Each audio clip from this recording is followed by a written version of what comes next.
prayer. Loving God, may the words of my mouth and the meditations of all of our hearts be acceptable in your sight. You are our rock and our Redeemer. Amen.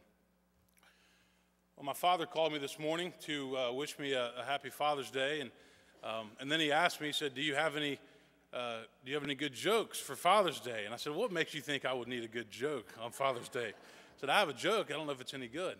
But he told me this one that I'll give him credit and share with you. But there were three dads that were in a hospital waiting room waiting on their children to be born. And the nurse walked out, and to the first dad, she said, congratulations, you are now the father of twins. And he said, well, what a coincidence. I play ball for the Minnesota Twins, so how fitting that is. A little bit later, the nurse walked out, looked at the next dad, said, congratulations, you are the father of triplets. And he said, well, that's great, and what a coincidence. I work for 3M Insurance Company. And with that, the third dad got up, and he started walking out of the waiting room. They said, where are you going? He says, man, forget it, I'm out of here. And they said, why? He said, because I work for 7-Up.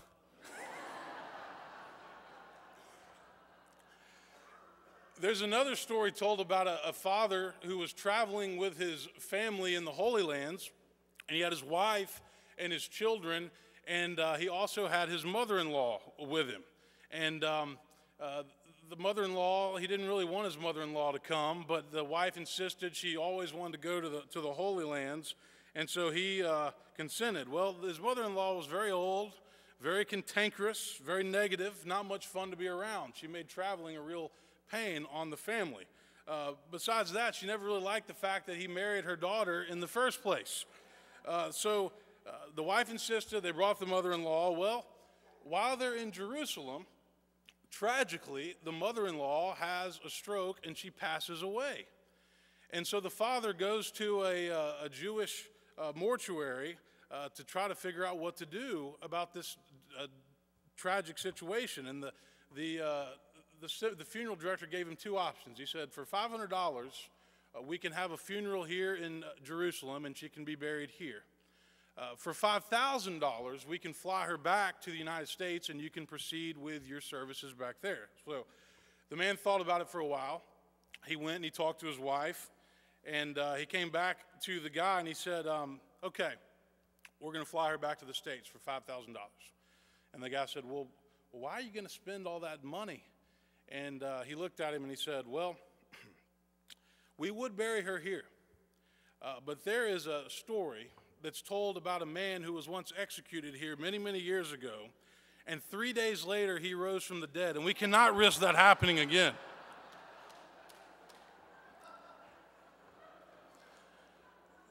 Now I want you to know Joel Osteen told that story, so I thought it would be safe, okay? This summer, we are looking at the powerful words of the Apostle Paul, which gives us a lot to choose from, to be honest.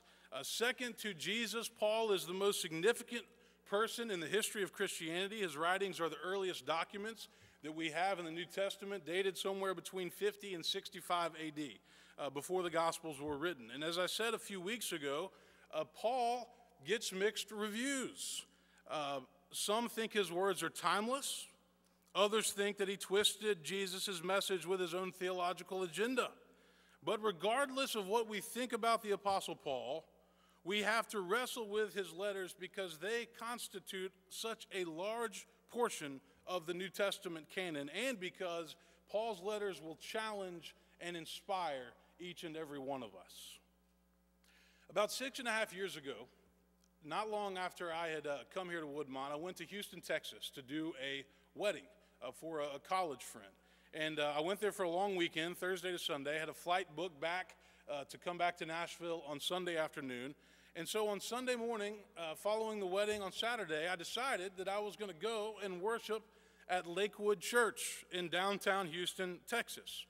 For those of you who don't know, Lakewood is the largest, has been the fastest growing and most diverse church in America in recent years. And the pastor, somebody that all of you have heard of, his name is Joel Osteen, who back in 2006 was named America's most influential Christian by churchreport.com. And in the summer of 2005, Joel and his wife Victoria moved Lakewood Church, that was once his father's church, into the Compact Center, which was the former home of the Houston Rockets. It holds 16,000 people.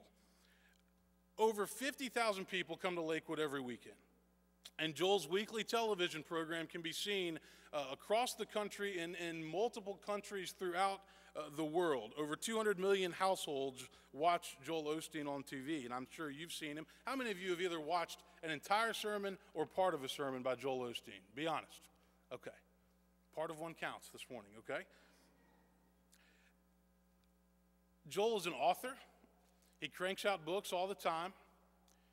The last book, I was in the Boston airport, and I was walking with my family down the corridor, and I looked over into Hudson Booksellers, and there was a picture of Joel on the front of a book, and the title was Every Day's a Friday. That was one of his most recent books that he put out. But being a minister that likes to go and learn from other ministers, I wanted to go and experience this in Texas while I was there. So I parked pretty far away. I entered the Compact Center. I rode a bunch of escalators up into the arena. I was greeted by multiple people in the building, which is actually nice to be greeted when you come to church. And then I was able to make my way down to the floor and find a seat that was fairly close to the front of the podium. And then the show began. There were lights, and there was a huge choir with multiple people, and there were big TV screens up in the front. The place was like the Super Bowl of contemporary worship. And then we got what everybody had been waiting for, and that was Joel. Like a rock star, Joel walked out, smiling, pretty wife on his arm, sharp suit, white teeth, gelled hair, Bible in one hand, happy to be there. And he starts his sermon. And he tells a joke every week when he starts his sermon, so now you know where I got that idea, right? And he launches into his message. And I don't remember exactly what he was talking about because I was still a little bit mesmerized by just the fact that I was at worship in the Compact Center where the Rockets used to play basketball. It was announced during the worship service that if you wanted to go meet Joel afterwards, you could go up to Concourse C and get in line, and you could meet him. So I had time before my flight, decided I was going to go do this. So I went up to Concourse C, I got in line, I met Joel, I met Victoria, and then I was on my way to the airport.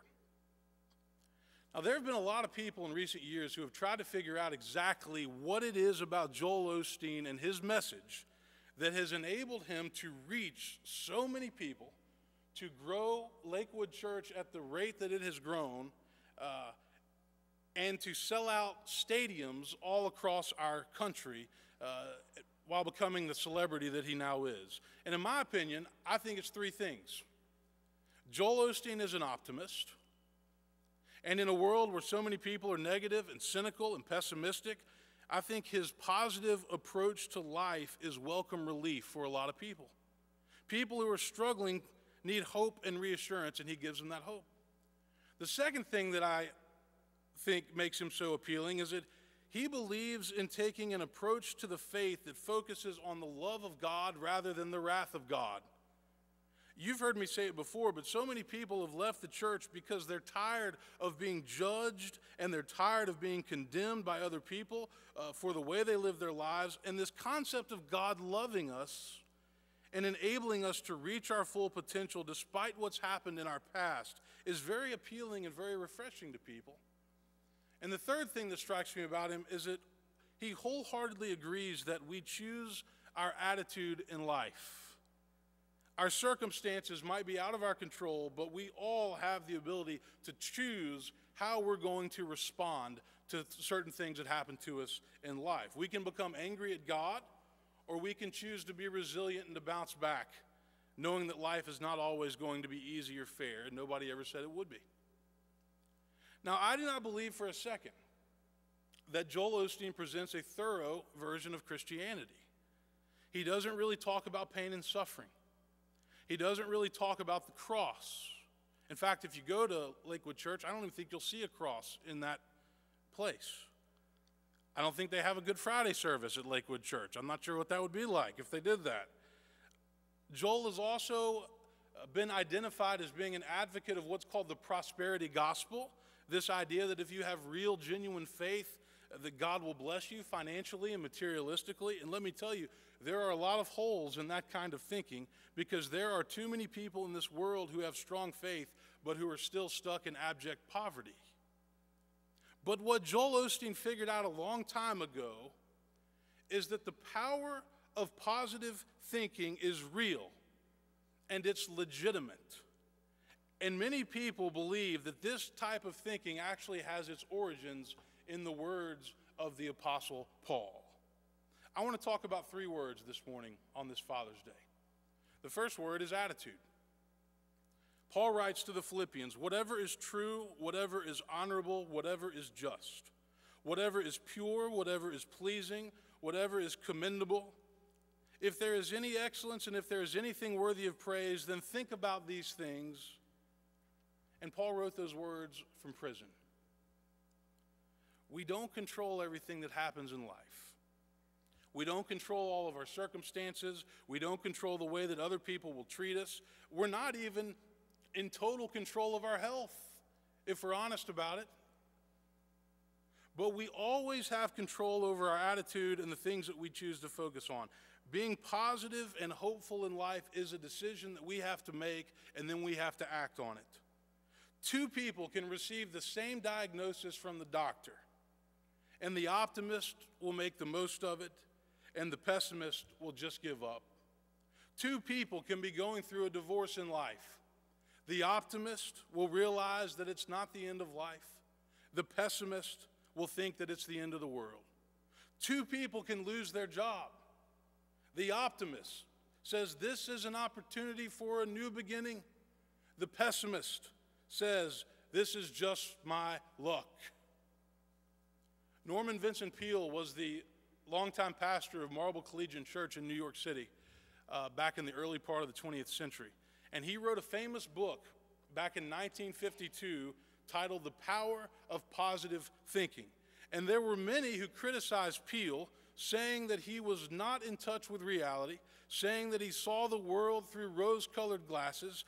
But guess what? That book has sold over 8 million copies, and it's changed countless lives. In that book, Peale says things like this: the way to happiness, keep your heart free from hate, your mind free from worry, live simply, expect little, give much, scatter sunshine, forget self, think of others. Try this for a week and you'll be surprised. If you want things to be different, perhaps the answer is to become different yourself. Enthusiasm spells the difference between mediocrity and accomplishment. Forget the mistakes of the past and press on to the greater achievements of the future. Give everyone a smile. Spend so much time improving yourself that you have no time left to criticize others. Be too big for worry and too noble for anger. Those are some of the words of Peale. He's helped change the way that billions of people approach their life. The second word I want to talk about this morning is contentment. Contentment. Paul writes, I have learned to be content with whatever I have. I know what it is to have little, and I know what it is to have plenty. In any and all circumstances, I have learned the secret of being well fed and of going hungry, of having plenty and of being in need. I can do all things through Christ who strengthens me. This fall, I'm planning to preach a sermon series on the 10 Commandments. And one of the books is actually the book that we just gave to some of the dads. It's called The Truth About God, written by Stanley Hauerwas and Will Willimon. But the last chapter of that book lumps the 9th and 10th commandments together that have to do with coveting. And in that chapter, they talk about desire. And they say this about desire. Desire is contagious. We desire according to the desires of another because all desire is imitative. I want this or that because somebody else wants this or that. That we learn desire from one another means that we desperately desire one another's approval, even though our desires put us in envious conflict with one another. One of the things that concerns me about affluent people, and I would put myself in that camp, is that there is a lot of restlessness and emptiness, meaninglessness, and a sense of never being satisfied in life.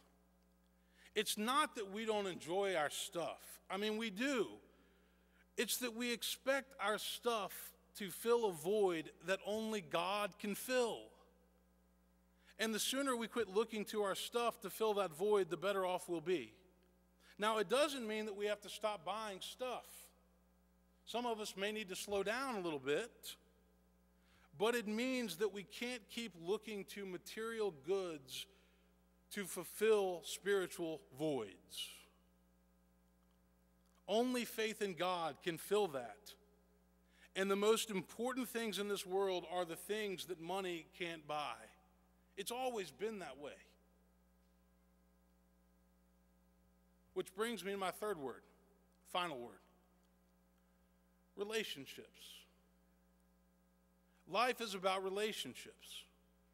The happiest people in life are the ones who place a priority on relationships. I am utterly determined to continue to grow the small group ministry here at Woodmont and to do whatever it takes to grow that. I'm working with Mary Claire to make that happen. Why? Because life is about relationships, and small groups produce relationships. When asked about the greatest commandment, what did Jesus say? He said, love the Lord your God with all your heart, soul, mind, and strength, and love your neighbor as yourself. Relationships. Now, relationships are complicated. They're not always easy. People disappoint you. They betray you. They lie to you. They speak poorly about you. They hurt you. And we all do things in relationships that even we don't understand. As Paul writes to the Romans, I don't understand my own actions, for I do the very thing that I hate. But guess what? Life is about relationships. A relationship with God, first and foremost. A relationship with our family and our church family, and relationships with friends. And you know what? Friends change. If you've had a best friend for a really long time in life, then you are lucky. Because friends change with each stage of life.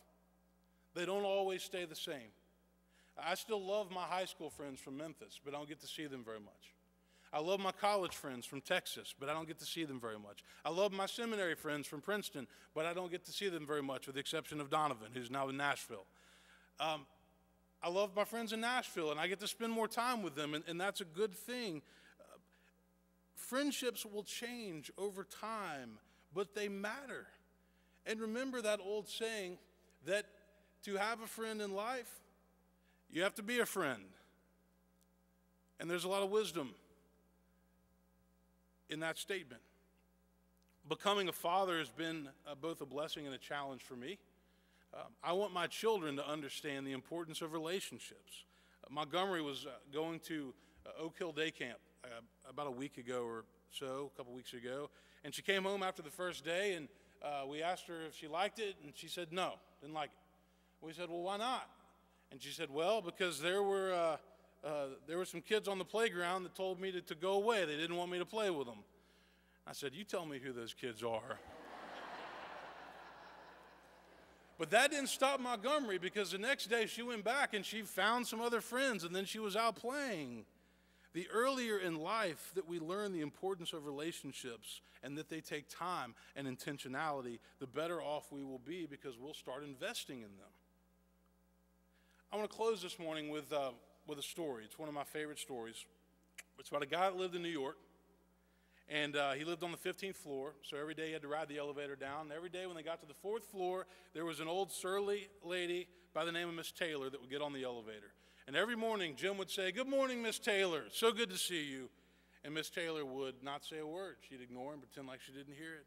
Every day he would do this. Good morning, Miss Taylor. It's so good to see you. And every day she would ignore him and didn't say anything back. Well, finally one day, somebody followed Jim off the elevator and followed him out to the street. He said, you know, Jim, I just don't get it. Why do you keep saying good morning to Miss Taylor and greeting her when she obviously could care less about you and doesn't want to speak back? And Jim said, you know what? Just because her nature is to be cold and unfriendly doesn't mean that I need to change the way that I am. Attitude matters and always will. Contentment matters at all stages of life. And relationships matter even when you get burned. Remember the power of positive thinking. You may not be able to carry yourself the same way that a guy like Joel Osteen does, but you will be happier and more joy-filled throughout your life.